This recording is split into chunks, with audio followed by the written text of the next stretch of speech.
आता सुरू होत आहे देशातला सगळ्यात मोठा खटला आपकी अदालत रजत शर्मान सोबत.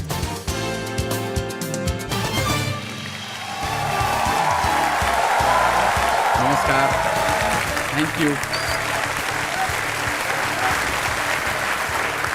आपकी अदालतमध्ये आज माझे पाहुणे आहेत एक खूप खास व्यक्तिमत्व, ज्यांनी एक डिप्लोमॅट म्हणून जगभरातल्या कानाकोपऱ्यामध्ये काम केलं आहे. MP बनले, मंत्री बनले.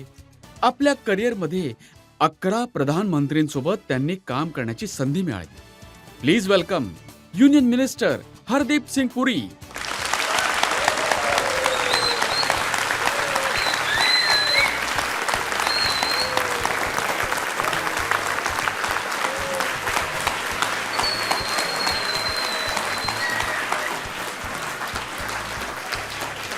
आणि या टाळ्या अशाच वाजत राहू देत, कारण मी आता आमंत्रित करत आहे आपकी अदालतमध्ये आजच्या आपल्या जज यांना. आजचे आपले जज खूप स्पेशल आहेत.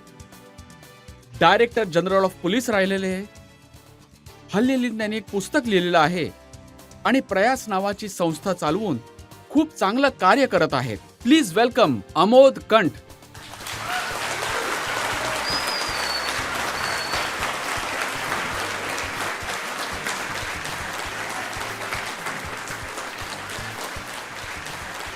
यापूर्वी की आपण खटला सुरू करू, आरोप आणि प्रत्यारोपांची मालिका सुरू करू, आजचे जज अमोद कंठ यांची परवानगी घेऊया आजचा खटला सुरू करण्यासाठी. न्यायालयाची कारवाई सुरू करण्यात यावी. आणि याआधी की पहिला आरोप लागेल हरदीप पुरींवर, एक नजर टाकूया हरदीप सिंग पुरी यांच्या पॉलिटिकल आणि डिप्लोमॅटिक करिअरवर. राजकारणामधील चमकणारा तारा युनियन मिनिस्टर हरदीप पुरी यांची पहिली ओळख झाली दिल्ली विश्वविद्यालयाच्या सगळ्यात जास्त स्पष्ट वादविवाद करणारी व्यक्ती म्हणून. हरदीप पुरी हिंदू कॉलेजचे लोकप्रिय नेता होते. स्टुडंट युनियनची निवडणूक जिंकली. हरदीप पुरी यांची दुसरी ओळख बनली एक हुशार आणि तरबेज डिप्लोमॅटच्या रूपामध्ये. 39 वर्षांच्या इतिहासामध्ये एवढ्या मोठ्या फॉरेन सर्व्हिसच्या करिअरमध्ये हरदीप पुरी लंडनमध्ये डेप्युटी हाय कमिशनर राहिले, ब्राझीलमध्ये अँबॅसेडर राहिले, टोकियो आणि कोलंबोच्या मिशनमध्ये सुद्धा कामं केली. जाफनाला जाऊन प्रभाकरनला भारतात येऊन बोलण्यासाठी तयार करणारे हरदीप पुरी यांनी आपली हिम्मत आणि वाटाघाटीतल्या चातुर्याने सगळ्यांना अचंबित केलं. हरदीप पुरी यांच्या पत्नी लक्ष्मी पुरी सुद्धा डिप्लोमॅट राहिल्या आहेत. जास्त करून पोस्टिंग्समध्ये दोघांनी एकत्र काम केलं. हरदीप पुरी जास्त काळासाठी युनायटेड नेशन्समध्ये भारताचे कायमचे प्रतिनिधी राहिले. युनायटेड नेशन्स सिक्युरिटी काउन्सिलचे प्रेसिडेंट राहिले. जबरदस्त डिप्लोमॅटिक करिअर नंतर रिटायर होण्याऐवजी हरदीप पुरी राजकारणाच्या मैदानात उतरले. BJP मध्ये सहभागी झाले. लोकसभा निवडणूक लढवली आणि राज्यसभेचे सदस्य बनले. हरदीप पुरी यांचा अनुभव आणि हुशारीच्या आधाराने पंतप्रधान मोदींनी त्यांना त्यांच्या मंत्रिमंडळामध्ये सामील केलं.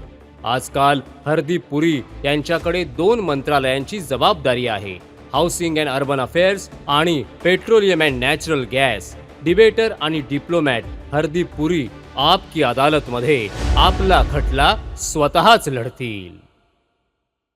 तर चला सुरू करूया आजचा खटला. आपकी अदालतमध्ये पहिला आरोप हरदीप सिंग पुरींवर. आपकी अदालतमध्ये युनियन मिनिस्टर हरदीप सिंग पुरींवर आरोप आहे की ते खूप हट्टी आहेत. हरदीपजी, तुमचं लहानपणापासूनचं ते आतापर्यंत बॅकग्राऊंड मी पाहिलं आणि मला हे समजलं की लहानपणापासूनच हट्टी होतात, मुत्सद्दी होतात. तो जो सलमान खानचा डायलॉग आहे ना, एक बार मैंने कमिटमेंट कर दी तो फिर अपने आप की भी नहीं सुनता. हट्टी असणं हे आपल्यामध्येच इतकं वाईटही नाहीये. म्हणून मी तुम्हाला असंच सांगेन की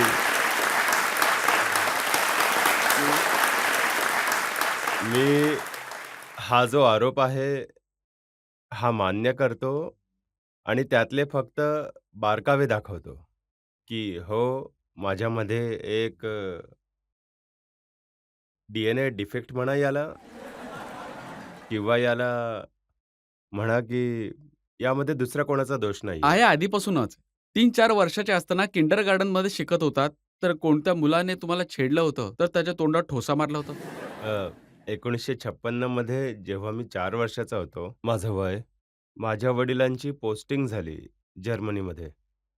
तर जर्मन किंडरगार्टनमध्ये मी गेलो आणि आमच्या इथे त्यावेळी अजूनही शीख मुलं जी आहेत ना, कारण केस लांब असतात, ते एकतर वरती बांधून ठेवतात किंवा मागे ते खोचून ठेवतात, बांधून ठेवतात. तर जेव्हा मी तिथे सुरुवातीला गेलो, तर बाकीची मुलं होती तिथे जास्त जर्मन होती. त्यांना वेगळं वाटलं, की हा नवीन मुलगा आहे, पण याने तर मागे बांधून ठेवलेत केस. तर त्यांनी मला छेडायला सुरुवात केली.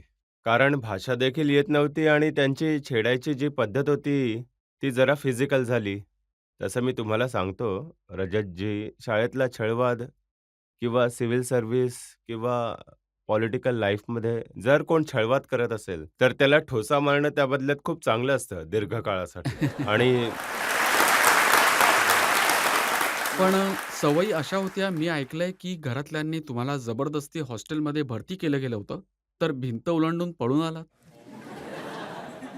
बघा, ही गोष्ट देखील तुमच्या खोल संशोधनातली खरी आहे एक प्रकारे.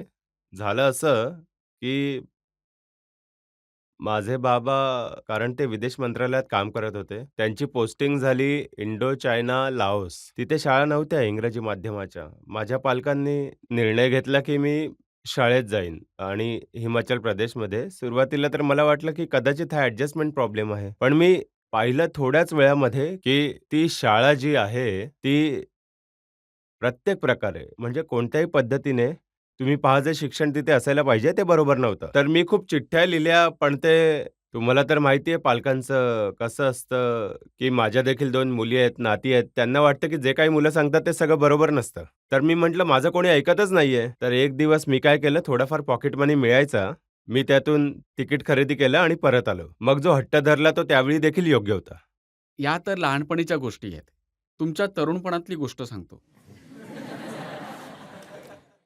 21 वर्षाच्या वयामध्ये तुम्ही IFS पास झाल्यानंतर मसुरी अकॅडमीमध्ये पोहोचले होते. तर तिथे जी सगळ्यात सुंदर मुलगी होती आणि जी टॉपर होती,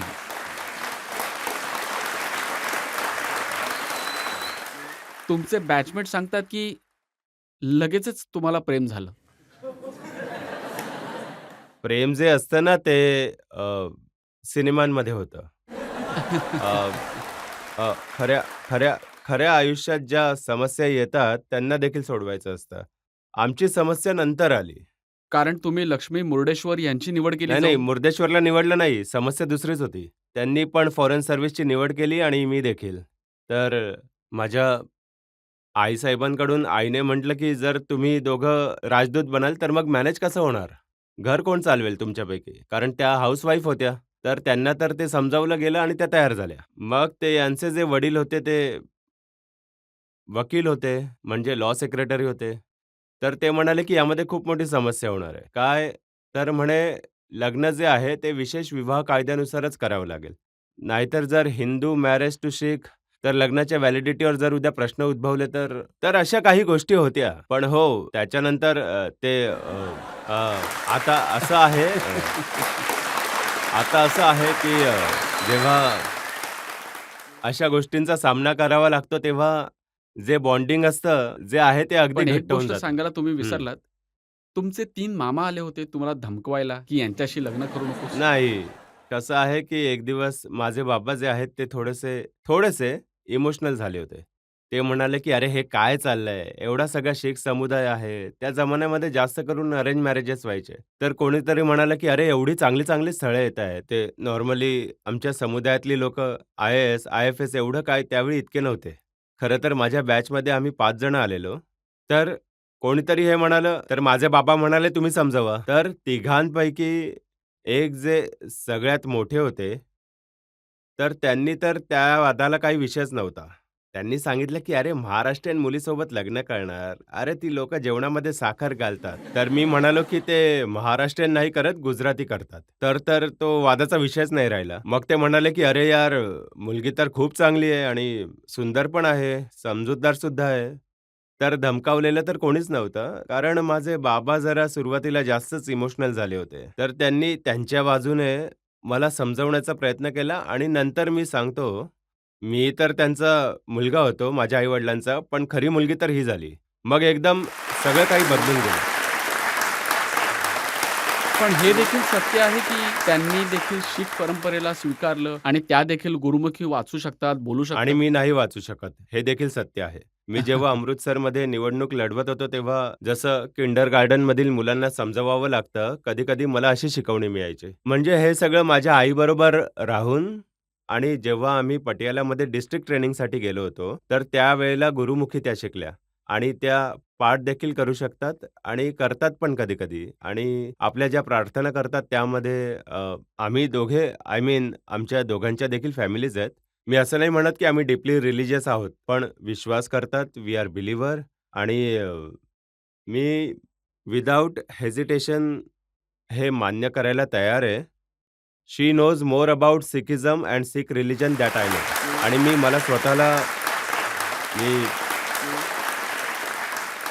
मी मला स्वतःला श्रद्धाळू शीख मानतो. I believe in tenets of Sikhism, but she has gone to a higher level of spirituality.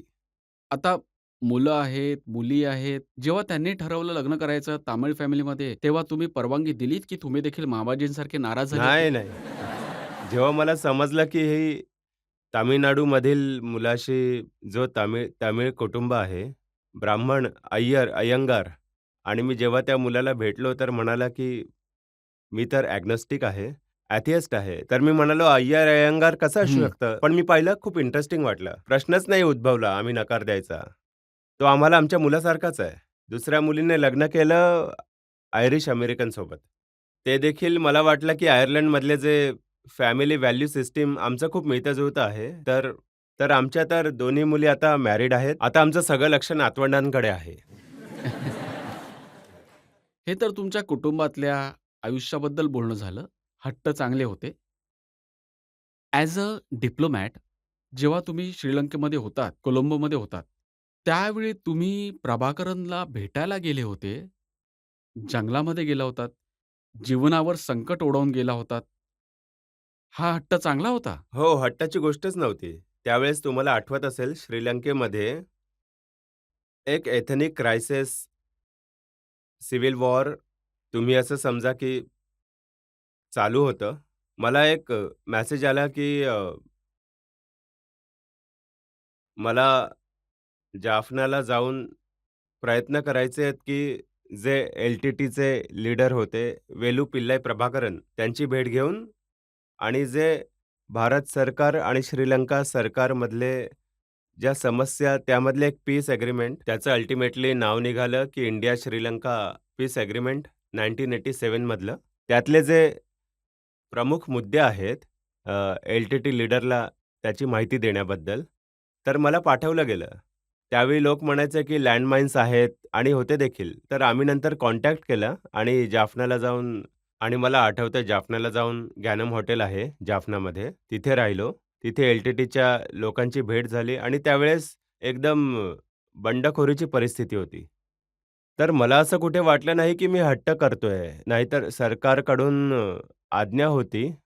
मी तर असं समजलो, की हे माझं भाग्य होतं आणि अजूनही समजतो, की त्यावेळी तरुणपणी कोणाला अशी संधी मिळणं, की जाऊन एका बंडखोर ग्रुपसोबत, एका टेररिस्ट लीडरसोबत कॉन्टॅक्ट करणं, मी तर समजतो, की हे प्रोफेशनल हाय तर वॉटर कसं मानलं जातं. तुम्ही जंगलामध्ये गेला होतात, डोळ्यांवर पट्टी बांधून, जसं सिनेमात पाहतो तसं? नाही असं झालं, की जेव्हा जाफनामध्ये पोहोचलो, तेव्हा त्यांचे जे लीडर आहे ते येऊन मला भेटले. आमचे जे मिलिटरी ॲडवायझर होते, नेव्हल ऑफिसर होते, बी.के. गुप्ताजी, ते देखील माझ्यासोबत होते. तर आम्ही गेलो, आम्ही कॉन्टॅक्ट केला आणि आम्ही म्हणालो, की आम्ही दिल्लीमधून काही संदेश घेऊन आलोय आणि प्रभाकरन अ, यांना भेटायचं आहे. तर ते म्हणाले, की "हो, अगदी आनंदाने तुमची भेट घडवून देऊ." तर मग ते असं म्हणाले, की "आम्ही तुम्हाला आता नाही घेऊन जाऊ शकत."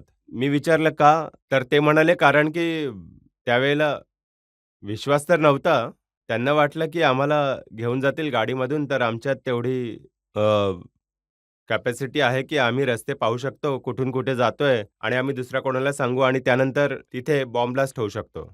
तर ते म्हणाले, की "आम्ही रात्री घेऊन जाऊ." त्यांनी विचार केला, की तिथे लाईट वगैरे नाहीयेत. तर एअर रेड्स वगैरे अशी तिथली परिस्थिती होती. मी म्हणालो, की "नको, तुम्ही असं करा, जर पाहिजे तर आम्हाला ब्लाइंड फोल्ड करू शकता, पट्टी बांधू शकता." तर म्हणाले, "नाही, तुम्ही आमचे पाहुणे आहात, ब्लाइंड फोल्ड नाही करणार आम्ही." पण रात्री घेऊन गेले लेट आणि फिरवत राहिले. त्यांचा फॉर्मॅट तर लगेच लक्षात आला, की आम्हाला फिरवत आहेत. आम्ही लक्षातच नाही ठेवू शकत, की आम्ही इथून गेलो अर्धा किलोमीटरवर लेफ्ट टर्न, राइट टर्न आणि मग भेट झाली. राजीव गांधीजींमध्ये आणि त्या लोकांमध्ये बोलणं झालं, चर्चा झाली आणि त्याची माहिती देखील दिली आणि त्यांना हे देखील म्हणालो, की तुम्हाला दिल्लीला निमंत्रण मिळेल, दिल्लीला यायला. तर तिथून बोलणं सुरू झालं. मग जाफनामधून हेलिकॉप्टरने त्यांना एअरलिफ्ट करून तामिळनाडूला आणलं. ते आले आणि दिल्लीमध्ये बोलणं देखील झालं. बघा, धोका तर होताच. नाही धोका तर लँडमाईन्स होते, तिथे बंदुकी देखील चालत होत्या, तिथे बॉम्ब देखील फोडत होते. हे खूपच सिक्रेटिव्ह मिशन होतं आणि कोणी कोणाला सांगितलं नव्हतं. आमच्या स्वतःच्या एजन्सीला देखील माहीत नव्हतं, की जेव्हा प्रधानमंत्री त्यावेळेचे एक मीटिंग घेत होते, तर तर जे आमच्या एजन्सीचे चीफ, आर-एन-डब्ल्यूचे चीफ जेव्हा त्यांनी सांगितलं, की आज आम्ही एक गुप्तहेर पाठवला आहे आणि जाणून की गुप्तहेर पण असा पाठवला, की जो अगदीच ज्युनियर होता, ज्याला कोणीच ओळखत नव्हतं. तर त्यांना वाटलं, की जर कोणत्या मोठ्या मंत्र्याला पाठवलं असतं, तर बातमी खूप पसरली असती, की कोणीतरी जाणार आहे. मग तामिळनाडूमध्ये आग लागली असती. त्यावेळी त्यांनी जेव्हा सांगितलं, माहीत नाही आता हे इफेक्टसाठी केलं, तेव्हा जोशीजी होते, आर-एन-डब्ल्यूचे चीफ. हे त्यांनी देखील सांगितलं. नंतर दीक्षितजींनी पण सांगितलं. "अच्छा, तुम्ही म्हणालात, की तुम्ही कोणाला तरी पाठवलं?" आमचे जे ग्रुपचे लोक काम करत आहेत, त्यांनी तर निर्णय घेतला, की आजपासून जो कोणी पक्षी हवेत उडेल, पक्षी म्हणजे की जहाज, त्याला आम्ही शूट डाउन करून टाकू. पण थोडंसं टेन्शन होतं, कारण त्यावेळी लक्ष्मी गरोदर होती दुसऱ्या मुलीच्या वेळी आणि रोज संध्याकाळी 5 वाजता ती प्रेसची ब्रीफिंग करायची. ती प्रेस ऑफिसर होती. पण कधीही असं नाही वाटलं, की माझ्या हट्टामुळे ती इथे काही लोकं तर म्हणाले, की दीक्षितजी आणि हरदीप पुरी यांचा हा हट्ट होता, हे करण्याचा. पण मला नाही वाटत, कारण तुम्ही मी तर समजतो, खतरो के की खिलाडी झाला होतात. पण लक्ष्मीजी येथे हजर आहेत. मला त्यांना विचारायचं आहे, की त्यांना भीती वाटायची का? तुम्ही जेव्हा या मिशनसाठी गेला होतात? काळजी तर होतीच मला. पण मला परमेश्वरावर विश्वास होता, की ते जाऊन आपल्या ज्या गोष्टींसाठी जात आहेत, जे देशासाठी करण्यासाठी जात आहेत, त्याचा नक्कीच चांगलाच परिणाम असेल आणि त्यांना पीस प्रोसेसमध्ये शामील करण्यामध्ये यशस्वी राहतील हां, मला तर विश्वास नक्कीच होता. हो, पण थोडी काळजी होती, की आणि मी देवाला प्रार्थना करत होते, की सगळं काही नीट असू दे.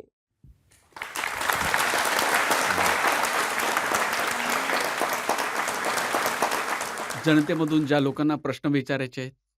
सर माझा प्रश्न असा होता, की तुम्ही हे धोक्यांसोबत लढण्याची हिंमत कुठून घेऊन येता? हे मोटिव्हेशन, हे स्पिरिट सगळं कुठून आणता तुम्ही? आमच्या 10व्या गुरूंची एक खूपच सुंदर शब्द आहे. देश शिवा बर मोहे इहे शुभ कर्मन ते कबू ना टरूं ना डरूं और 100 जब जाए लड़ूं निश्चय कर अपनी जीत करूं. जर तुम्हाला विश्वास आहे, की ज्यासाठी ते करत आहात, जर तोच निश्चय आहे, तर घाबरू नका. एका ब्रेकसाठी थांबूया आणि ब्रेकनंतर आपकी अदालतमध्ये हरदीप सिंग पुरींवर आरोप आणि प्रत्यारोपांचा आणखी एक सत्र. जनता जी इथे बसली आहे आणि आपला देश जे करोडो लोक तुम्हाला पाहत आहेत, त्यांना तर तुमच्या अनुभवावरून जाणून घ्यायचं आहे की आपलं काश्मीर ऑक्युपाय केलं गेलं आहे ते परत कधी येईल.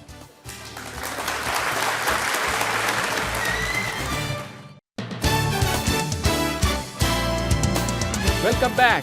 आपकी अदालतमध्ये आज आपले पाहुणे आहेत युनियन मिनिस्टर हरदीप सिंग पुरी. आपकी अदालतमध्ये पुढचा आरोप. आपकी अदालतमध्ये युनियन मिनिस्टर हरदीप सिंग पुरींवर आरोप आहे की हे राजकारणात मागच्या दरवाजाने आत आले. हरदीपजी, ज्या जागी तुम्ही पोचले आहात तिथे पोचण्यासाठी मंत्री बनण्यासाठी बरेच पापड लाटावे लागतात. पक्षाचे कार्यकर्ते मी पाहतो पोस्टर लावतात, भरपूर प्रचार करतात, माईक पण लावतात, नेत्यांना मोठ्या माळा घालतात. तुम्ही तर मागच्या दरवाजाने आलात आणि सरळ मंत्र्याच्या खुर्चीवर बसलात. बघा, वेळोवेळेची गोष्ट आहे. ते जे पोस्टर लावण्याचं काम आहे, ते आम्ही युनिव्हर्सिटीमध्ये केलं होतं आधीच. आणि आणि हे जे मंत्र्यांच्या घरी जाणं, कार्यकर्त्यांनी मंत्र्याच्या घरी जाऊन त्यांना सण-उत्सवाच्या वेळी शुभेच्छा देणं, हे काम देखील आम्ही केलं आहे. पण पापड लाटण्याची जी गोष्ट आहे, ते तितके नाही आम्ही पापड लाटले. यासाठी नाही लाटले कारण बीजेपीचे जेव्हा मोठे-मोठे लीडर्स परदेशात जात होते, ते तुमच्या घरी येऊन राहत होते? हो, तर मग त्यांचा पाहुणचार जो कार्यकर्त्यांनी करायला पाहिजे होता, तो मी केला. नाही, नाही, ते बघा जसं मी अडवाणीजी त्यावेळेस खूप मोठे सुप्रीम लीडर होते बीजेपीचे. ते तुमच्या घरी राहिले, तर डिप्लोमसी पण आणि राजकारण पण दोन्ही साध्य केलत तुम्ही. दिल्लीमध्ये त्यावेळेस भारतीय जनता पार्टीचं सरकार नव्हतं.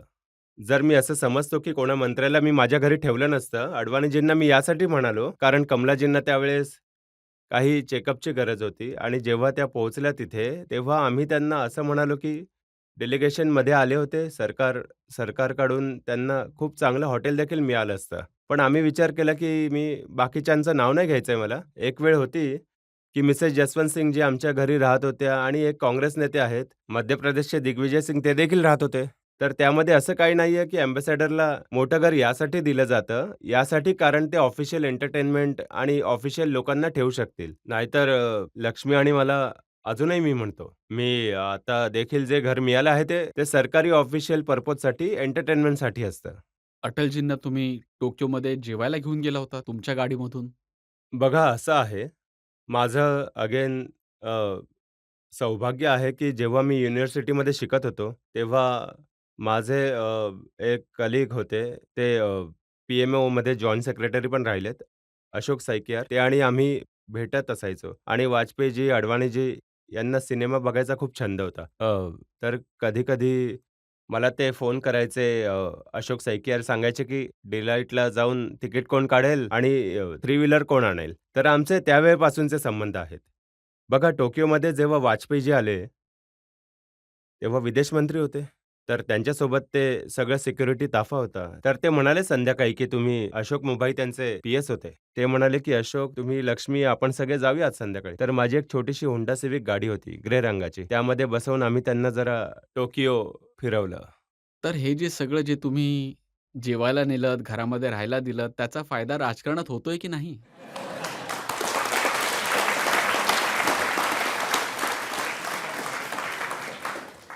फायदा भरपूर झाला, पण थोडं नुकसान देखील झालं. म्हणजे तुम्हाला जर मी जेवायला नेलं आणि पुढे तुम्ही जाऊन जर प्राईम मिनिस्टर झालात, तर माझा फायदा होईल. पण जर तुम्हाला मी आणि जेवण तुम्हाला दिलं आणि प्राईम मिनिस्टर कोणी दुसराच झाला, तर यात काही नुकसान नाही होत. हे बघा, ही आपली संस्कृती आपल्या सभ्यतेची व्हॅल्यू आहे नाही, मला इंडियाची. एक सांगा जे प्रधानमंत्री बनलेत मोदीजी, ते तुमच्या आयुष्यात कसे काय वर आले? मी तुमच्या न्यायालयासमोर, जनतेसमोर सांगतो, की एक प्रसंग आहे.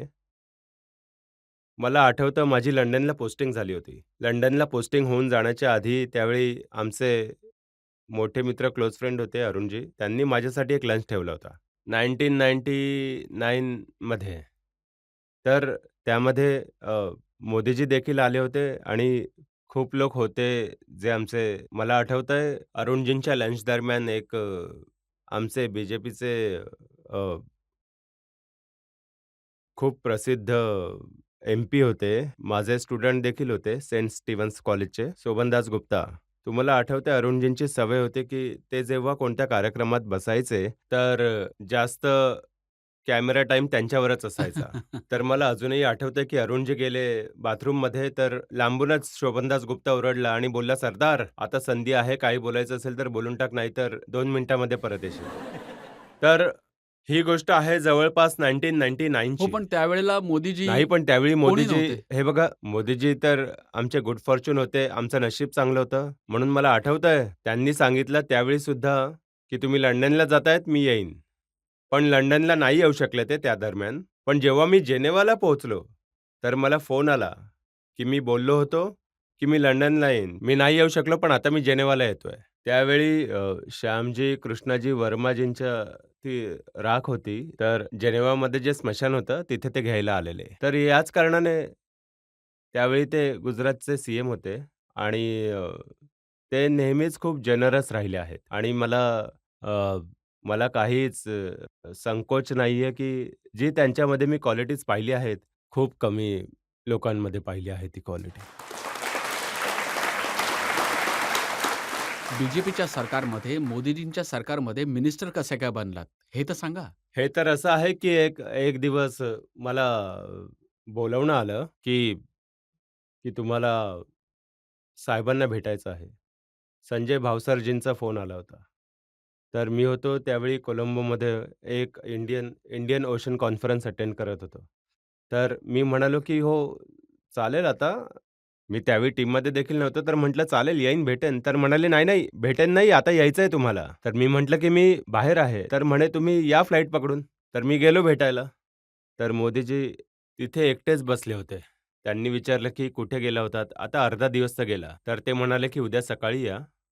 नाश्ता एकत्रच करूया आणि त्यानंतर तुम्हाला राष्ट्रपती भवनमध्ये नेऊन शपथ घ्यायला लावू." तर मी तर एकदम ऑलमोस्ट ते म्हणतात ना इंग्रजीमध्ये fell off the my chair. तर जेव्हा त्यांना पाहिलं मी माझी प्रतिक्रिया तर ते एकच गोष्ट म्हणाले, की "हां, त्यानंतर तुम्हाला राज्यसभेमध्ये घेऊन जाऊ."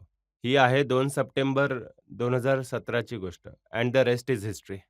तुमचे जे मित्र आहेत ते मला सांगतात, की हरदीपने जे ठरवलं, तर कॅनडा सरकारमध्ये देखील मिनिस्टर बनू शकले असते. 5-5 सिख घेऊन आले होते जस्टिन ट्रुडो. नाही, ते जेव्हा जस्टिन ट्रुडो इंडियामध्ये आले होते, तेव्हा माननीय प्रधानमंत्रीजींनी मला पाठवलं त्यांच्यासोबत दरबार साहबला जाण्यासाठी अमृतसर. तर तिथे जेव्हा मी गेलो, तेव्हा त्यावेळेस आमचे आमचे मित्र देखील आहेत, सिद्धूजी. ते पंजाबच्या सरकारमध्ये अमरेंद्रजींच्या सरकारमध्ये मंत्री होते. तर त्यांनी बघितलं, की मी जातोय, तर कॅप्टन साहेबांनी सिद्धूजींना देखील पाठवलं. तर त्यांनी आम्हाला रिसीव्ह केलं अमृतसर एअरपोर्टवर, रांची एअरपोर्टवर. दरबार साहबला घेऊन गेले. त्यांनी लंगर सेवा केली. तर त्यावेळेस कारण कॅनडासोबत जी चिड नाही पण त्यावेळेपासूनच सुरू होती. अच्छा. त्यावेळेपासूनच आणि कॅप्टन साहेबांनी मनाई केली. ते म्हणाले, "त्यांनी ट्रुडोला नाही भेटलं पाहिजे." तर मला आठवतंय, की मी संध्याकाळी गेलो त्यांच्याकडे, ज्या हॉटेलमध्ये होते ते आणि मी म्हणालो, की "तुम्ही पंजाबचे चीफ मिनिस्टर आहात." तर ते म्हणाले, "तुम्ही खूप ग्रेशियस आहात, खूप." तर ते म्हणाले, की "ठीक आहे, तुम्ही म्हणताय तर मी भेटतो." आणि त्यांनी भेट घेतली. कारण की हे सुरुवातीपासूनच हे नाही पण आता प्रॉब्लेम्स तर आहेत. स्पेसिफिक आरोप लावत आहात, की जिथे ते मी जे ते येतो त्याच्यावर. कारण तुम्ही म्हणालात ना, की शीख वगैरे. तर दुसऱ्या दिवशी मोदीजींचं लंच केलं इथे राष्ट्रपती भवनमध्ये. तर त्यांचे 5 मंत्री कदाचित ऑलरेडी शीख होते. तर एक त्यांच्यामधला म्हणतो, "see how lucky I am. I went to Canada and become a minister." तर माझ्याने तर राहवलं नाही गेलं. तर मी म्हणालो, "अच्छा, आय स्टे इन इंडिया." आणि मी देखील मंत्री बनलो. तर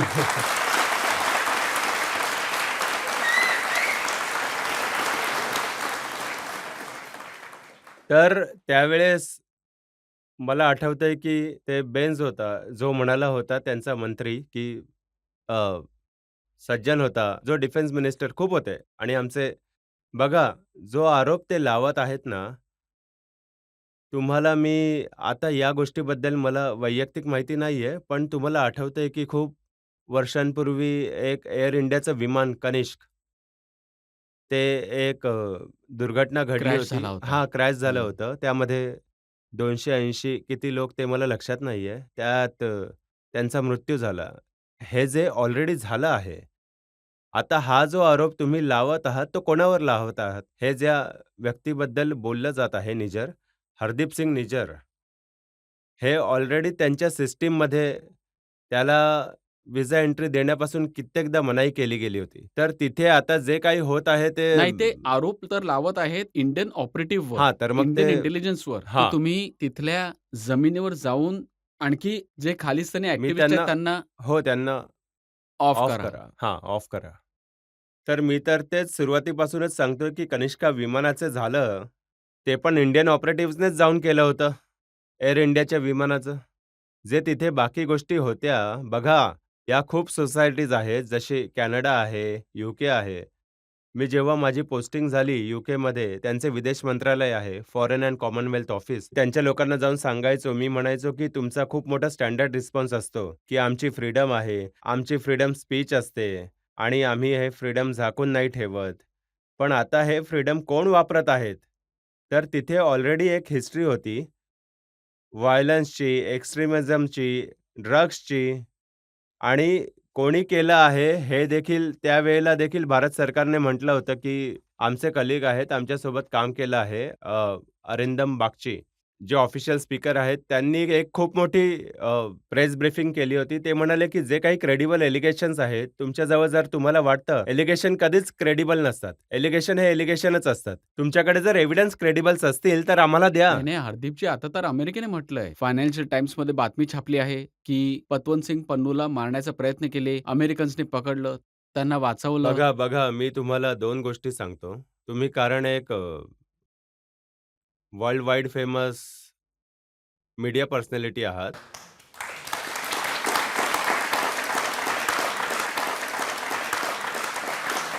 तुम्ही आणि मी दोघंही फायनान्शियल टाइम्स आणि न्यूयॉर्क टाइम्स वाचतो. जर आता मी हे समजून चालू, की फायनान्शियल टाइम्स जे काही म्हणतात ते सत्य आहे, तर माझं तर जगणं कठीण होऊन जाईल. कारण ते जे तेलांच्या भावांचा रोज रिपोर्ट काढतात ना नवीन-नवीन. पण मी तुम्हाला एक गोष्ट सांगू इच्छितो. हे गुणवंत सिंग पन्नू कदाचित यांचं नाव आहे. हे कोण आहेत? जेव्हा डॉक्टर मनमोहन सिंग प्रधानमंत्री होते आणि न्यूयॉर्कला आले होते, तर मला आठवतं, की शंकर मेनन हे त्यावेळेस फॉरेन सेक्रेटरी होते. त्यांनी या डेलिगेशनमध्ये म्हटलं, की तुम्ही जर रस्त्यावर चालत आहात ना, तर कधीही कोणीही तुम्हाला हातात कागद द्यायचा प्रयत्न करेल, तो तुम्ही घेऊ नका. कारण हे पन्नूजी त्यावेळेस हेच काम करत होते. तर हं. कोणीही जात असेल, त्यांना हिंदुस्थानी वाटलं, तर हातात कागद द्यायचे आणि म्हणायचे, "you are consider as yourself served." हे जे टीव्ही लीगल ड्रामा असतात, तुम्ही बघितलं असेल, "यू कन्सिडर युअरसेल्फ सर्व्हड." तर हा मनुष्य कोण आहे? हा मनुष्य तो आहे, ज्याने आता 10-15 दिवसांपूर्वी एक स्टेटमेंट दिलं होतं, की 18 नोव्हेंबरला आम्ही एअर इंडियाचं एक विमान उडवू. तर हे फायनान्शियल टाइम ते पंजाबीमध्ये म्हणतात ना, मत मारी हुई है. एक एक माणूस जो एक ऑर्गनायझेशन आहे, ज्याचं नाव आहे सिक्स फॉर जस्टिस किंवा असंच काहीतरी समजा, ज्याचं फंडिंग ओपनली ISI किंवा पाकिस्तानामधून येतं. जो कोणी हिंदुस्थानी गेला आपल्या नेहमीच्या कामासाठी त्याच्या हातात हा कागद देतो आणि असं स्टेटमेंट करतो. यार, मला मला असं नाही म्हटलं पाहिजे. 39 वर्ष राहिलोय मी फॉरेन सर्व्हिसमध्ये. आमच्या ज्या एजन्सी आहेत, आमचे खूप चांगले संबंध आहेत त्यांच्याशी. असं तर आमचं कधी झालंच नाहीये. आमचं तर उलटं होतं. आम्ही तर नेहमी म्हणतो, की काय करतोय? हा माणूस काय स्टेटमेंट देत चाललाय आणि याच्या विरुद्ध काहीच होत नाहीये. आणि आता त्याने स्टेटमेंट दिले, की एअर इंडियाचं विमान 18 आता त्याच्यानंतर पंजाब सरकारने आमची N9 कॅन्सल केली आहे. तर यासाठी नाहीतर मग जर आता हे नाही करत लोकांना, अशा माणसांना उडवून देऊ. बघा, आता मी माझ्या मनातल्या काही गोष्टी करायच्या आहेत, इथे नाही करू शकत. मी मी समजतो, की मी माझ्या अनुभवाच्या बेसिसवरून सांगतो. आपली सिस्टम नाहीये. आपण लोक खूप एक या बाबतीत काय याला टॉलरेट करतो? हा पन्नू माहीत नाही कधीपासून लागलाय तिथे. आता तर स्टेटमेंट देतोय, की हे 18 नोव्हेंबर तारीख आहे, की एअर इंडियाचं विमान उडवून देऊ आम्ही. अरे भाई, असं असं अशा प्रकारचा माणूस हा दहशत असेल आपल्या देशासाठी. आणि मी बघितलं तुम्ही जे म्हणताय, की विदेश मंत्रालयाने म्हटलं, की आम्ही नक्की यामध्ये लक्ष घालू. भाई, पण यात तुम्ही हे देखील बघा, की यात कोणाचा फायदा होतो आहे असं स्टेटमेंट दिल्याने. आता त्याने तर पन्नूचं स्टेटमेंट तर तो डिनाय नाही करत आहे, की तो 18 नोव्हेंबरला विमान उडवून देईल. त्याने तर व्हिडिओ पाठवला आहे. असे व्हिडिओज काही प्रत्येक दिवसांमध्ये हो. पाठवत असतात. पण पाकिस्तानमधून देखील आजकाल खबर येतात. हाफिज सय्यदचा भाचा मारला गेला. मसूद अझहरचा मित्र मारला गेला. तर तुम्ही या बाबतीत काय म्हणताय? आपण यासाठी काय अश्रू ढाळले पाहिजेत? नाही, मी विचारत आहे, की हे काम कोण आपली लोकं करत आहेत का? बघा, आता मी तिकडे मला हक्क नाहीये, की फॉरेन अँड सिक्युरिटी पॉलिसीचे इनसाइड डिसिजन मेकिंग आहे. ही आपली स्टाईल नाहीये. काही लोक म्हणतात, की असायला पाहिजे. ती गोष्ट वेगळी आहे. पण आपलं तर हो, एक पण पब्लिक तर खुश आहे, की होतंय. तुम्ही बोलू शकता, पण मी नाही बोलू शकत ना. नाही, बघा कसं आहे, या लोकांनी काय नाही केलंय, पण त्यांची आपापसातली लढाई बघा, बलोचची बघा, यांची आपापसातली बघा. तर होऊ शकतं, की ज्यामध्ये आपली पब्लिक खुश होते, की यासाठी नाही खुश होत आहेत, की चाललंय. कारण की या लोकांनी आपल्या विरोधात काय नाही केलंय. लष्कर-ए-तोयबा या लोकांनी काय नाही केलं. आणि जे आपले आता तर हे मोदीजी आल्यानंतरची गोष्ट आहे आणि ती जी मोदीजींचे जे डिसिजन मेकिंग आहेत, त्यानंतर तर बघा आता आपल्या स्मार्ट सिटीचं, आपल्या सोशल मीडियावर श्रीनगरचं जे आपण बघताय ट्रॅफिक किती आहे, एअर ट्रॅफिक किती, हे तर आता झालंय. पण यांच्या लोकांच्या प्रयत्नांमध्ये तरी कोणती कमी नाही राहिली डिस्टॅबिलायझेशनची. तर मग काय फरक आहे तुमच्या हिशोबाने मागच्या 10 वर्षांमध्ये पाकिस्तानमध्ये, भारतामध्ये, नात्यांमध्ये? खूप चेंजेस आहेत. बघा, फॉरेन इन्सिक्युरिटी पॉलिसीमध्ये मी सांगतो, मोदीजींचे हे 9 वर्ष, आता 10 वर्ष होणार आहेत. फक्त भारतातच नाही, तर पूर्ण जगामध्ये. 3 गोष्टी आहेत ज्या त्यांच्या कॅरेक्टरिस्टिक्स आहेत. एक तर त्यांचं जे वचन आहे आणि जे कर्म आहे. ते जे म्हणतात, ते करून दाखवतात आणि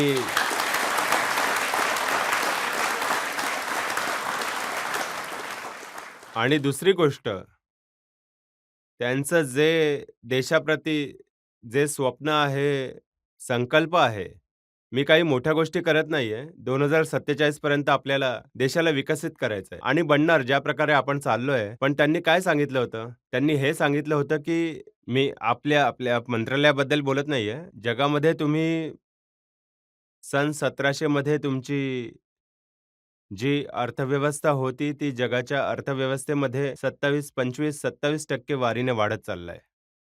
190 वर्षांच्या गुलामीचे दिवस काढत-काढत आता 1% वर आलोय. आता आता जेव्हा मोदीजींनी धुरा सांभाळली, भारताची अर्थव्यवस्था 10व्या स्थानावर होती. ती 5व्या स्थानावर आधीच आलेली आहे. आत्ताच मी काही आकडे बघितलेले नाहीयेत. आपण आधीच $4 ट्रिलियन इकॉनॉमी आहे. आपल्यापुढे जे आहेत, जर्मनी आणि जपान 4.1, 4.3 ट्रिलियन. तुमच्या वाढीचा दर 6% 6.5% आहे. तिकडे वाढीचा दर 0.9% आहे. 1 वर्षाच्या आत किंवा दीड वर्षाच्या आत तुम्ही जगामधल्या 3 सगळ्यात जबरदस्त मोठ्या अर्थव्यवस्थांमध्ये भारत असणार आहे.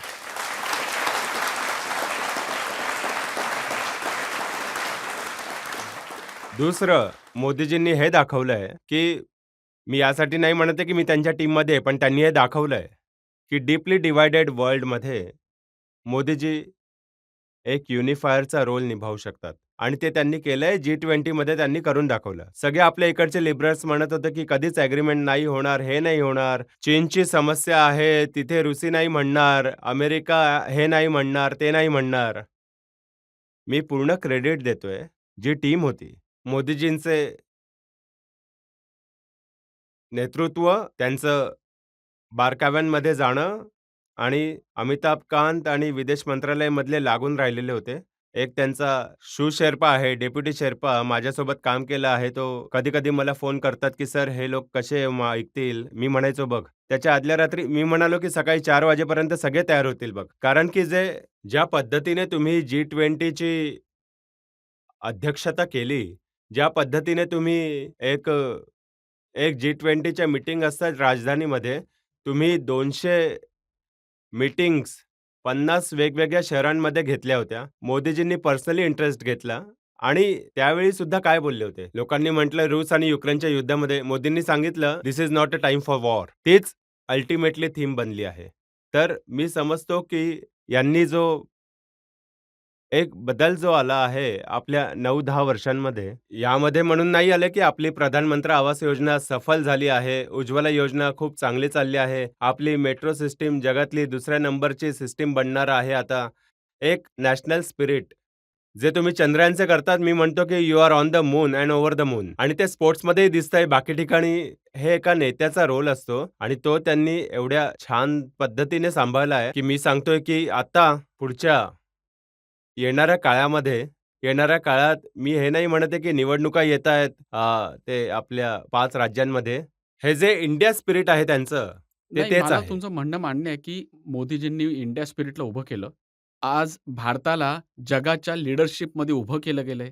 भारताची अर्थव्यवस्था आणखी सुधारली आहे. आज भारत एक वेगळ्या पोझिशनवर आहे. आपल्या शेजारचा पाकिस्तान, जिथे खाण्याचे हाल होत आहेत, अन्न मिळत नाहीये. लोकं रडत आहे, आपण रोज टीव्हीवर बघतो. एवढं सगळं होऊन देखील ते मानत नाहीयेत, घुसखोरी करतात आणि पाठवतात दहशतवाद्यांना. बघा, जेव्हा एखादा देश, कोणताही देश, जेव्हा संपण्याच्या स्थितीमध्ये येत आहे, म्हणजे अगदीच संपण्याच्या स्थितीमध्ये आला आहे, तर हे म्हणणं की ते मग ते स्वतःचे रंग बदलतील, मी नाही मानत या गोष्टीला. आता तिथे संध्याकाळी 8 वाजता वीज बंद करावी लागते पाकिस्तानमध्ये. पेट्रोलचा रेट कदाचित ₹380 लिटर आहे. त्यांना खूप गोष्टी अशा करत आहेत, ते आता कोणीतरी म्हणाला की ते पासपोर्ट देखील प्रिंट करू शकत नाहीयेत, कारण ते लॅमिनेटेड पेपर नाहीयेत. माहीत नाही, अशा किती गोष्टी ऐकायला मिळतात ज्या बरोबर नाहीयेत. पण मी पाकिस्तानमध्ये माझ्या 40 वर्षांच्या डिप्लोमसीच्या करिअरमध्ये 40 काय त्यापेक्षा जास्तच आय थिंक 45 एवढ्या वर्षांच्या या करिअरमध्ये पाकिस्तानची स्थिती एवढी वाईट कधीच नव्हती. आणि यावेळेस पाकिस्तानमध्ये जे वातावरण आहे, ते एक डेस्परेशनचं वातावरण आहे. म्हणूनच ही घुसखोरी हे तर चालूच राहील. पण मी भविष्यात काय होईल, तर मला वाटतं की येणाऱ्या काळामध्ये आता पाकिस्तानमधलेच लोक म्हणतायत, की तुम्ही तर खूप चांगलं केलं की आमच्यासोबत तुम्ही नव्हतात, नाहीतर आम्ही तुम्हाला तिथे वर जाण्यापासून देखील थांबवलं असतं. खूप लोकं आहेत जे त्यांचा तिथे सेन्स ऑफ ह्युमर खूप चांगला आहे. कारण जेव्हा चंद्रायन हो. उतरलं होतं, तेव्हा पाकिस्तानच्या लोकांना मी टीव्हीवर ऐकलं. ते म्हणाले, की त्यांनी कुठे उतरवलं? आम्ही तर तसंही चंद्रावरच राहतो. कारण आमच्या इथे काळोखपणा आहे. आमच्या इथे पाणी देखील नाहीये. बरोबर, बरोबर. तेच सेंटिमेंट आहे आणि बघत जा पुढे काहीच काळाची गोष्ट आहे. पाकिस्तानचे काही हिस्से तर आहेत, ते जे असेही म्हणतात, की आम्हाला हिंदुस्थानसोबत जोडलं गेलं पाहिजे आणि पण मी जे नवीन गोष्ट बघत आहे, इथे पंजाबमध्ये जे पाकिस्तानमधलं पंजाब आणि पंजाबी डॉमिनेटेड इलीट आहे, त्यांच्या देखील आचार-विचारामध्ये खूप बदल होत आहे. तर बघा, एका बाजूने सक्सेस बरोबर जेलसी देखील होत आहे आणि दुसऱ्या बाजूने हे देखील रिअलाईज होत असेल, की आता 10-15 वर्षापूर्वी काय व्हायचं? प्रत्येक गोष्टीमध्ये कधीही भारताबद्दल डिस्कशन होत होतं, तर एक ते इक्वेशन पाकिस्तान आणि भारत, इंडिया आणि पाकिस्तान. आता तसं काही कन्सिडरेशनच नाहीये. आता तुम्ही एका वेगळ्याच लीगमध्ये आला आहात. जनता जी इथे बसली आहे आणि आपला देश जे करोडो लोक तुम्हाला पाहत आहेत, त्यांना तर तुमच्या अनुभवावरून जाणून घ्यायचं आहे, की आपलं काश्मीर ऑक्युपाय केलं गेलं आहे. ते परत कधी येईल? लवकरच.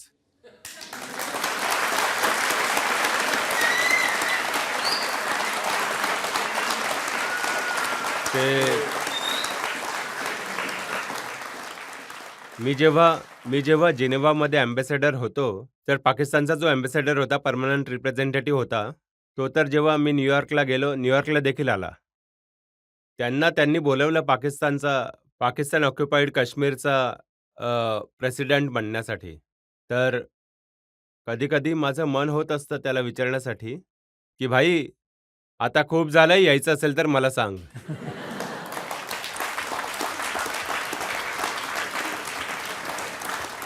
इथे आणखी एका ब्रेकसाठी थांबूया आणि ब्रेक नंतर आपकी अदालतमध्ये हरदीप पुरींवर आरोप प्रत्यारोप असेच सुरू राहतील. मी म्हटलं मूर्खता 3 प्रकारची असते. साधारण, ऑर्डिनरी, असाधारण, एक्स्ट्रा ऑर्डिनरी आणि एक चक्रवर्ती क्लास मूर्खता असते. मी असं म्हटलं होतं.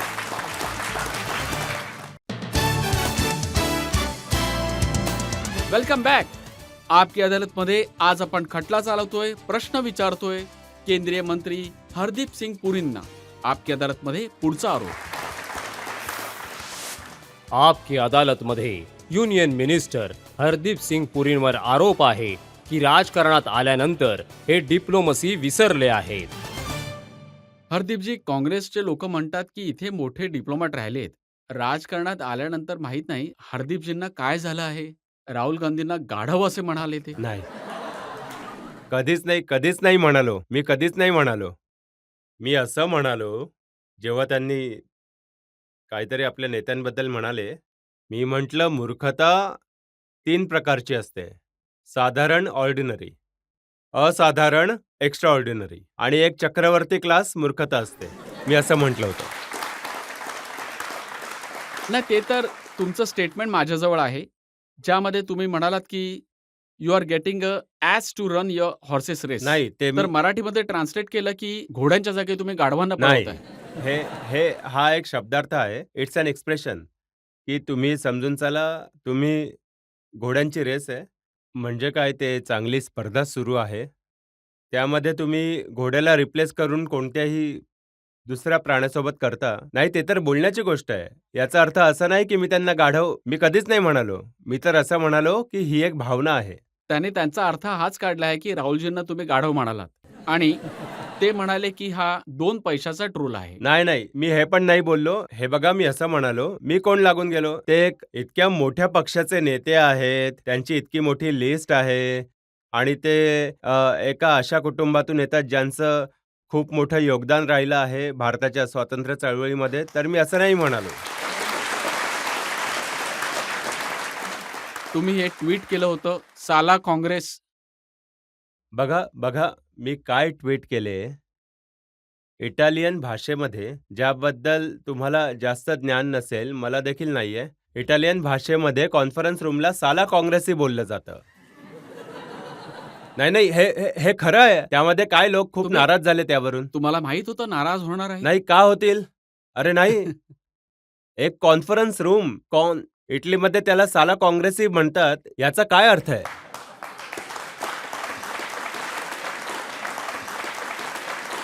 बघा आता राहुल गांधींनी प्रधानमंत्रींना खिसे कापू म्हटलं अरे आहे. यार, आता त्याबद्दल काय सांगू? ते म्हणाले, की हे लक्ष विचलित करतात आणि अडाणीजी खिसे कापत राहतात. तुम्ही यांना हे विचारा, की तुमचे जेव्हा वडील प्रधानमंत्री होते, त्यांनी एक स्टेटमेंट केलं होतं, कदाचित 1985च्या आसपास, की ₹1 जेव्हा दिल्लीमधून तर शेवटपर्यंत जो लाभार्थी असतो किंवा जो पैसा त्याला द्यायचा असतो, त्याला फक्त 15 पैसे पोहोचतात. मी वाच्यता करतो 1985ची. देश स्वतंत्र झाला 1947 मध्ये. ठीक आहे? तुम्ही बघा 75 वर्षांमध्ये कोणत्या काळात काँग्रेसचे सरकार नव्हतं. तेव्हा खिचा कोणाचा होता? कापत कोण होता? आणि दुसरं, तुम्ही कोणा एका व्यक्तीला चांगलं वाईट मी इथे स्पष्टीकरण द्यायला नाही आलोय. पण तुमचे जे काँग्रेस स्टेट्स आहेत, त्यांचे देखील इथे गुंतवणूक आहे. तर बघा त्यांनी जे हल्लीच म्हटलं आहे, त्यांनी जनतेला म्हणालेत, जर तुम्ही पेट्रोल खरेदी करता तर पैसे अडाणीच्या खिशात जातात. जर तुम्ही ढाब्यावर जेवण जेवलात तर पैसे अदानीच्या खिशात जातात. जर तुम्ही पाणी पितात तर पैसे अदानीच्या खिशात जातात. तुम्ही वीज तर मी- वापरता, टीव्ही लावता तेव्हा सुद्धा पैसे अडाणीच्या खिशात तर जातात. असं वाटतंय की यांना जास्त करून एक अडाणी ऑब्सेशन झालं आहे. त्यांना जर पेट्रोलबद्दल थोडंसं तरी ते कष्ट घेतले आणि माहिती घेतली, कच्चं पेट्रोल, कच्चं तेल कुठून येतं? 85% आपण ते आयात करतो. ते कोण आयात करतं? 2 प्रायव्हेट सेक्टर कंपनीज आहेत आणि बाकी आपल्या OMCs आहेत. त्यात ज्या व्यक्तीचं नाव घेतलं, मला नाही वाटत त्याचं कोणत्याही कच्च्या तेलाची आयात आहे किंवा रिफायनिंग आहे, नंबर 1. नंबर 2, त्यावर तुम्ही फ्रेट जोडता, इन्शुरन्स जोडता, जो रिफायनिंग करतो कच्च्या तेलाचा आणि त्यापासून पेट्रोल, डिझेल बनवतो आणि थोडं आपलं पर्सेंटेज ठेवतो. बाकीचं डीलर कमिशन घेतो आणि बाकी केंद्रीय सरकार त्यावर एक्साईज लावते आणि ते राज्य सरकार त्यावर व्हॅट लावतं. अरे भाई, अगदी स्पष्ट आहे. मोदीजींनी मागच्या 2 वर्षामध्ये जगभरामध्ये जे दाम आहेत, 30-40% वर गेले आहेत. भारत एक असा देश आहे, जिथे दाम 11% खाली आले आहेत. ठीक आहे.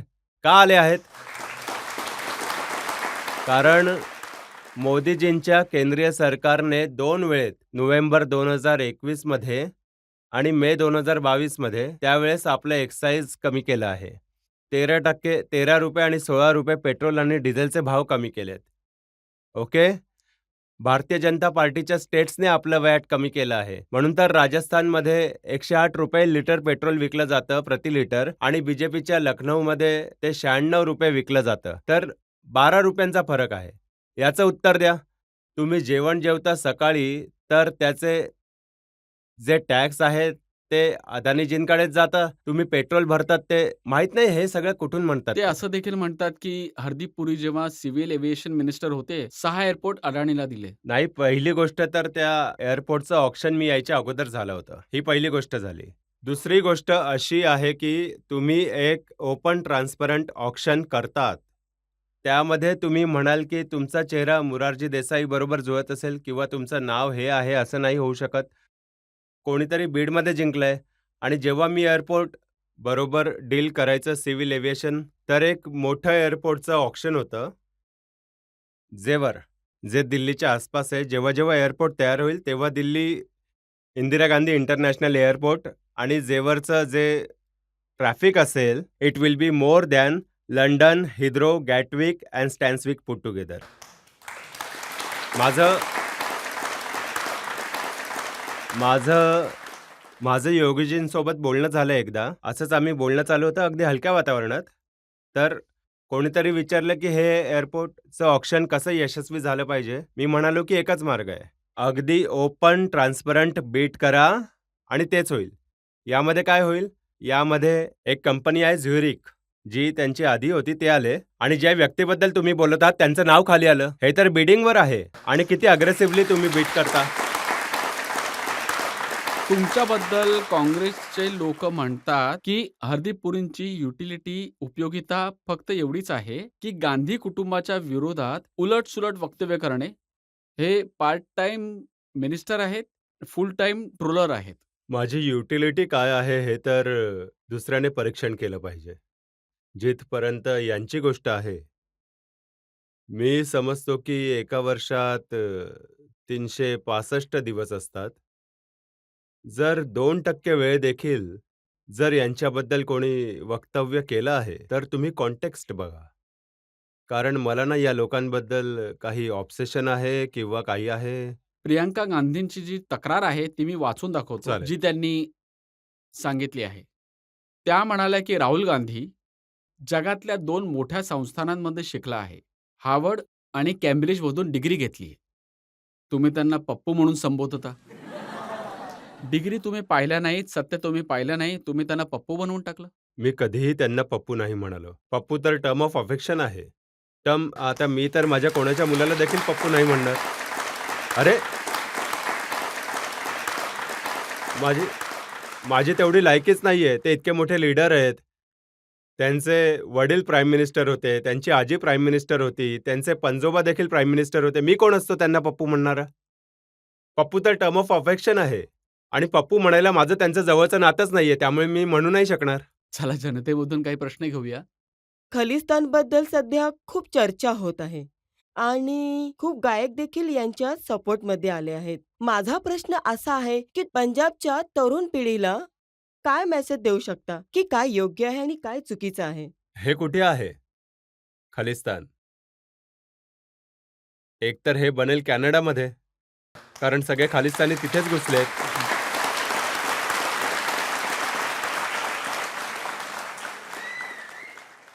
आणि मी समजतो, की जर खालिस्तानला, ज्याला मी कुकूलँड म्हणतो, मूर्खपणाची गोष्ट आहे. भारतामध्ये आपला काय इतिहास आहे? मी मला स्वतःला खूप गर्वाने सांगतो, आमचे 10वे गुरु गोविंद सिंगजी महाराज, त्यांनी काय केलं आमच्या समुदायासाठी? तिथून खालसाची स्थापना झाली. आमचे किती टक्केवारी आहे भारताच्या जनसंख्येमध्ये? 2% पेक्षा कमीच असेल शीख लोकांची. आणि बघा भारताने काय नाही केलं आमच्यासाठी. त्यामध्ये देखील काही वेगळ्या मानसिकतेचे आहे. See how lucky I am. I went to Canada and became a prime minister. कमाल आहे. भारतामध्ये बघा काय आहे. किती सन्मान मिळाला आहे, किती नाही आहे. आणि मी असं नाही म्हणत आहे की हे वन वे आहे. कॉन्ट्रिब्युशन किती आहे शिखांचं या ठिकाणी? पंजाबमध्ये शेती व्यवसायात, तुम्ही बघा ट्रान्सपोर्टमध्ये, मेडिकल प्रोफेशनमध्ये, लॉमध्ये किती ल्युमरीज आमचे चीफ गेस्ट राहिले आहेत. आता माझे भाऊ मनिंदर इतके मोठे वकील प्रॅक्टिसिंग दिल्ली हायकोर्टमध्ये जज, काय करतात ते? खालिस्तानबद्दल बघा झालंय काय पंजाबमध्ये मी सांगतो. खूप उशिराने तिथे जे जे साउंड डिसिजन मेकिंग आहे, ते राहिलंच नाहीये. काय झालंय? हे ज्या गोष्टींमधून नशा, आणि ही खूप दुःखाची गोष्ट आहे, की आपण पूर्ण आपली पिढी गमावली आहे. या जास्त नशेमुळेच. आणि दुसरं काय होतं, जागोजागी मी अमृतसरवरून जलंधरला जात होतो, तर ठिकठिकाणी मोठमोठे बोर्ड लावले होते. IELTS आधी मला समजलंच नाही हे काय आहे. नवीन काहीतरी एम्स किंवा IIT उघडलं असेल. नाही, त्यांना काय असतं, मुलांना थोडी इंग्रजी शिकवायची असते.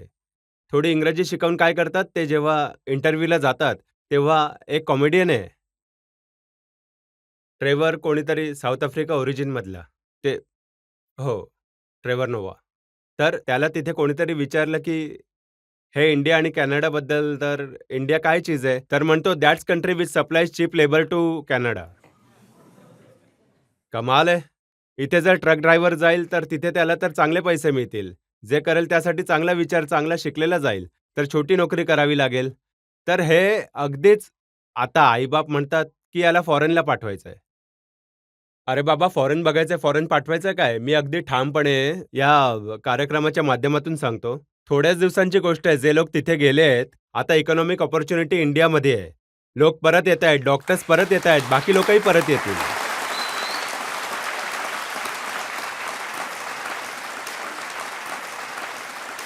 आणि आणखी एक गोष्ट तुम्हाला सांगतो. आता जे तुम्ही त्यांची पॉलिटिकल सिस्टम बघत आहात, हे भाऊसाहेब जे आहेत ट्रुडोजी, यांची देखील पॉलिटिकल लाईफ असं वाटतंय थोडंसं थोडा टाईम बाउंड आहे. जर बनवायचं खालिस्तान तर लवकर बनवा, जोपर्यंत ते प्राईम मिनिस्टर आहेत. त्यानंतर तिथे देखील जे लोक येतील, जे रिएक्शन येतील ना, बाकी युरोपला समजेल, की हे खूपच मूर्ख लोकं आहेत हे. तुम्ही खूप चांगली गोष्ट सांगितलीत. आता ब्रेकसाठी थांबूया आणि ब्रेक नंतर आपकी अदालतमध्ये हरदीप पुरींवर पुढचा आरोप. हे प्रदूषणासाठी चांगलं असेल, याला पण फ्री करा. तर मी म्हणालो, की केजरीवालजी, मग ते जे 28,000 करोडचं कर्ज घेतलंय जपानींकडून, ते कोण आमचे काका येऊन देतील? ते हे जे वेलकम बॅक. आपकी अदालतमध्ये आज आपण खटला चालवत आहोत केंद्रीय मंत्री हरदीप सिंग पुरींवर. आपकी अदालतमध्ये पुढचा आरोप. आपकी अदालतमध्ये युनियन मिनिस्टर हरदीप सिंग पुरींवर आरोप आहे की हे स्वप्नांचे सौदागर आहेत. हरदीपजी, मल्लिकार्जुन खडगे काँग्रेस पार्टीचे अध्यक्ष आहेत. ते म्हणतात की जेव्हा निवडणुका येतात तेव्हा हरदीप पुरी यांचं सरकार लोकांना स्वस्त गॅस सिलेंडर देण्याचं वचन देतात, स्वस्त जेवण देण्याचं वचन देतात. त्यांनी कविता लिहिली आहे, जब वोट लगे घटने तब चुनावी तोहफे लगे बटणे.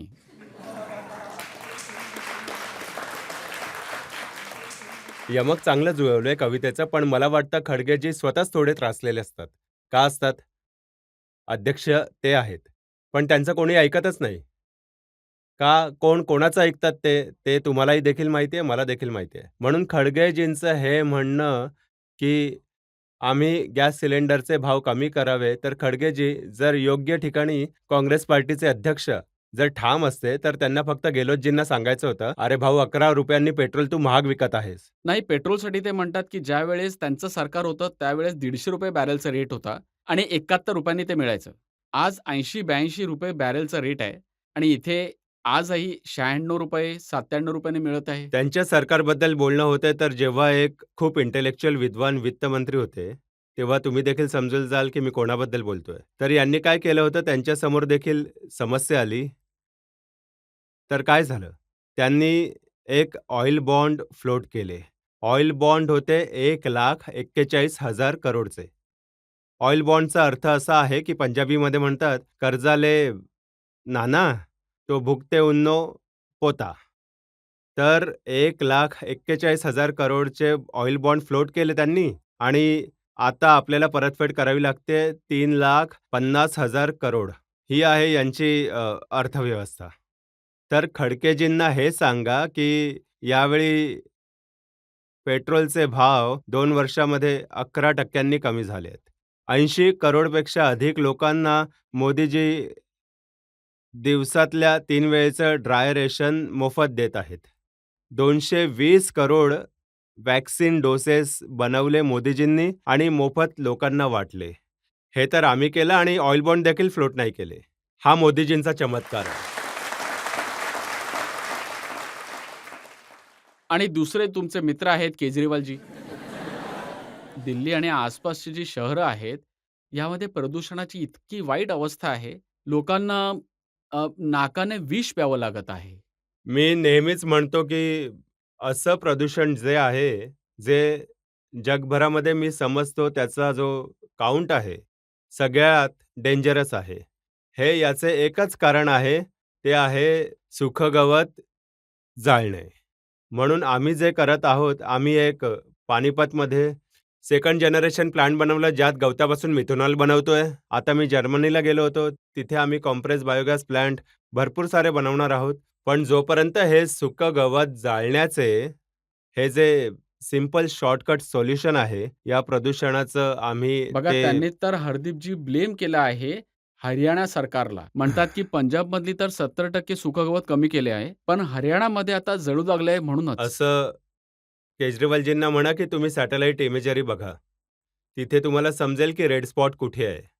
जर तो रेड स्पॉट दुसऱ्या कुठे पंजाबच्या बाजूला दिसून आला, तर नक्की सांगा मला. बघा, सगळ्यांना माहिती आहे, पण केजरीवालजींना डीप फेक असतं की डीप फ्लेक असतं? D flake. फेक असतं. हं. बघा, त्याला सॅटेलाइट इमेजरी पण कुठेही घेऊन जातील, मी नाही मानत आहे. त्यांनी तर पोस्टर्स काढले आहेत ज्यामध्ये प्रधानमंत्री मोदींचे फोटो आहेत आणि म्हटलंय की मोदीजी प्रदूषण कधी कमी कराल. मी हैराण आहे कोणत्या प्रकारचं वक्तव्य करतात ते. हे डीप फेक किंवा डीप फ्लेक्स तर आत्ता आलंय. हे तर खूप सुरुवातीपासूनच आहेत. सुरुवातीपासूनच मी यांना बघतोय आणि असं काहीतरी बोलतात. अरे, जसं सुखगवत जाळण्याची जी प्रक्रिया तिथे दिल्लीमध्ये होऊ दे. जेव्हा मी यांना इथे मंत्री बनवलं, ते म्हणाले खूप कन्व्हेक्शन्स आहेत. हरदीपजी, इथे मेट्रोचं भाडं नाही बनवायचं. मी म्हणालो, केजरीवालजी 8 वर्ष झाली आहेत. फेअर फिक्सेशन झालं नाहीये. आता झालं.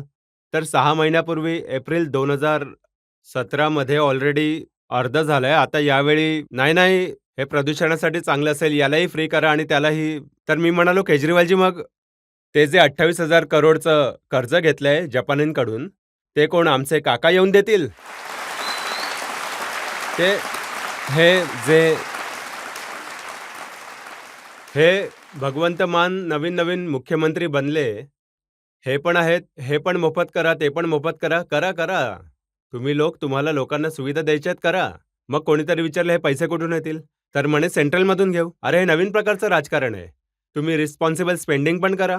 माझा एक RRTSचा एक प्रोजेक्ट आहे, जो आता माननीय प्रधानमंत्रीजींनी 18 किलोमीटरपर्यंत आता चालू केला आहे. दिल्ली सरकार त्याचा पैसा खूप काळापासून देत नाही. आता मी पाहिलं, सुप्रीम कोर्टाने एक जजमेंट दिलंय, एका आठवड्यात तो पैसा द्या, नाहीतर तुमचा जो ॲडव्हर्टायझिंगचा बजेट आहे, तो आम्ही थांबवून ठेवू. केजरीवालजींचा जो रेवडी वाटण्याचा राजकारणी फंडा आहे, मी समजतो की याची वेळ आता पूर्ण होणार आहे. हरदीपजी, आम्ही तुमच्यावर प्रत्येक प्रकारचे आरोप लावले आणि तुम्ही तुमच्या डिप्लोमसीप्रमाणे उत्तर दिली आणि एका पॉलिटिशियनप्रमाणे पण. एका ब्रेकसाठी थांबूया आणि ब्रेक नंतर ऐकूया आपकी अदालतमध्ये आजचे जज अमोद कंड यांचा निर्णय आजच्या खटल्याबाबत.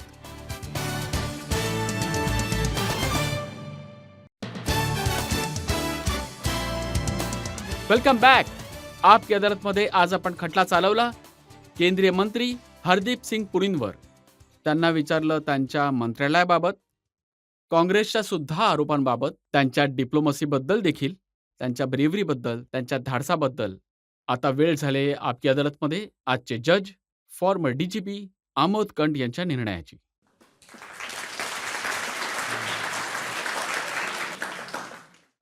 मला जजच्या नात्याने एक समस्या अशी आहे, की मी पूर्वाग्रहाने पीडित आहे. हरदीप सिंग पुरी आणि लक्ष्मीजी माझे बॅचमेट राहिलेत 1974 मध्ये. तर मी त्यांना खूप चांगल्या प्रकारे ओळखतो. रजत शर्मा देशातले खूपच नामवंत वकील देखील आहेत. प्रॉसिक्युटर, मी पोलिसात होतो, तर प्रॉसिक्युशन मी योग्य प्रकारे जाणतो. राजकारण तुमच्या DNAमध्ये आहे, असा तुम्ही आरोप यांच्यावर लावलात. आणि डिप्लोमॅट असून देखील राजकारण तुमच्यासोबत कायमच राहिलं आणि तुम्ही त्याला योग्य प्रकारे सादर केलं. तुम्ही अशा प्रकारे सादर केलं, की विश्वविद्यालयामध्ये जेव्हा तुम्ही हिंदू कॉलेजमध्ये इलेक्शनला तुम्ही कंटेस्ट केलं होतं, यशस्वी झालात. तर तिथे तुम्हाला राजकारणाचे धडे व्यवस्थित मिळाले आणि तुम्ही त्यांचा व्यवस्थितरित्या वापर केलात. तुम्ही योग्य पद्धतीने सांगितलत, की 14 वर्षांमध्ये जी 14 वर्ष तुम्ही उच्च पदावर राहिला होतात, डिप्लोमॅटिक पदांवरही राहिलात, तर त्यामध्ये तुम्हाला जितकी राजकारणी व्यक्तिमत्व भेटली, तुम्ही जे काही त्यांच्याबरोबर केलंत, ते काही पॉलिटिकल फेवर म्हणून नाही केलंत. तुम्ही तुमच्या कामाच्या हिशोबाने केलं. त्याला योग्य प्रकारे तुम्ही न्यायसुद्धा दिलात खूप सारी कॉन्ट्रोवर्शियल गोष्टी बाहेर आल्या. रजत शर्मांनी सांगितलं सुद्धा त्यांच्या बोलण्यामध्ये आणि प्रत्येक गोष्टीला तुम्ही योग्य रीतीने उत्तरं सुद्धा दिलीत. तुमच्यामध्ये आत्मविश्वास आहे. तुमचं ज्ञान देखील तेवढंच उत्तम आहे इतर लोकांच्या तुलनेत आणि शब्दांची निवड आणि शब्दांची समज तुमच्याकडे खूप चांगली आहे.